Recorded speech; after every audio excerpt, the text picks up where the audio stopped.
C'est donc vrai que la Grande Chancellerie est l'institution chargée de décorer les personnes méritantes. Mais on attend aussi d'elle autre chose. Mesdames et messieurs, Monsieur le Président d'abord, Mesdames et messieurs, l'état des lieux qui nous a été donné d'établir du fonctionnement de la Grande Chancellerie révèle que pour l'essentiel, cette institution a eu tendance à fonctionner comme un guichet de médailles. Les hauts fonctionnaires des différents ministères techniques, des services publics et formels sont ceux qui étaient privilégiés, laissant pour compte les paysans, les femmes, les artisans, les jeunes et la plupart de ceux qui opèrent dans le secteur informel. Cette orientation de l'action de la Grande Chancellerie est d'autant plus nécessaire que la crise a entraîné en même temps que la dégradation économique et sociale une déchéance morale et une véritable dérive des valeurs éthiques. La Grande Chancellerie se donnera les moyens de mettre en lumière les artisans du mérite et les orfèvres de l'excellence à tous les niveaux et partout où ils ont recueilli le respect de leurs concitoyens. Elle mettra en évidence en particulier les femmes, et surtout les femmes du secteur informel, très peu nombreuses dans le registre des récipiendaires.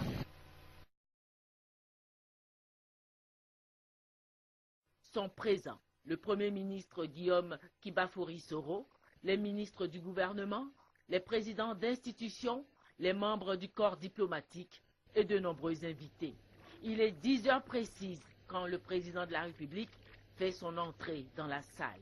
C'est un moment important de la nouvelle histoire de la Côte d'Ivoire qui est en train de s'écrire après la grave crise qu'a connue le pays suite à l'élection présidentielle du 28 novembre causée par le refus du Conseil constitutionnel de proclamer les vrais résultats du vote des Ivoiriens. Avec le renouvellement le 25 juillet dernier par le président de la République, son Excellence Alassane Ouattara, des membres de cette institution, la prestation de serment ce jeudi 4 août du nouveau président du Conseil constitutionnel, M. Francis Vanga Romain Vaudier, est un acte d'extrême importance en raison de l'engagement que va prendre solennellement le Conseil constitutionnel devant toute la nation de jouer désormais véritablement son rôle, qui consiste à veiller à l'application de la Constitution, à juger le déroulement des différents scrutins prévus par la Constitution et à proclamer de manière neutre les résultats des votes, afin de garantir la survie de la démocratie et partant la paix pour les populations. La cérémonie de ce jeudi matin revêt donc une extrême importance. En sa qualité de chef suprême de l'État de Côte d'Ivoire et garant de la Constitution nationale, le président de la République a appelé M. Francis Vanga Vaudier à venir prêter serment. Exercer en toute indépendance et en toute impartialité, dans le respect de la Constitution, à garder le secret des délibérations et des votes, même après la cessation de mes fonctions, à ne prendre aucune position dans le domaine politique, économique ou social, à ne donner aucune consultation à titre privé sur les questions relevant de la compétence du Conseil constitutionnel. Par cette prestation de serment, en présence du président de la République, le président du Conseil constitutionnel a ainsi pris un engagement devant toute la nation. Le président de la République a fait une dernière recommandation au Conseil constitutionnel et à son président. Il a exhorté les membres de l'institution à travailler en toute impartialité tout en s'engageant lui-même à rétablir l'image du Conseil constitutionnel. Le Conseil constitutionnel doit être crédible et impartial.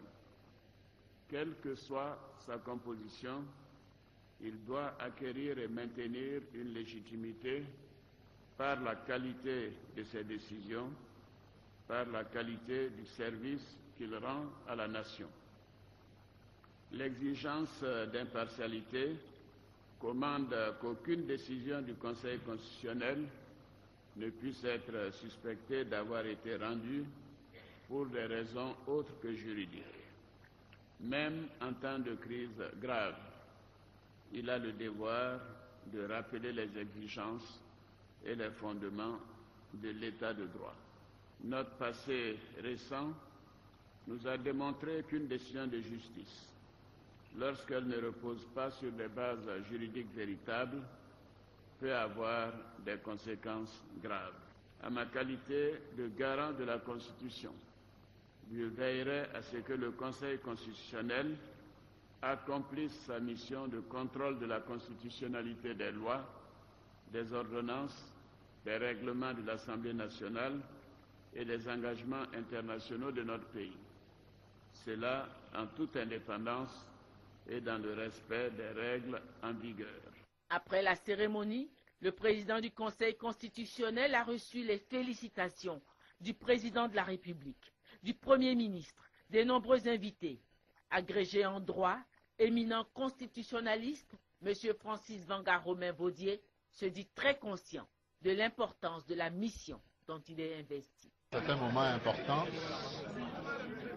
un peu pour moi, mais je voudrais qu'il le soit pour notre pays. C'est une mission importante. Le président l'a souligné tout à l'heure.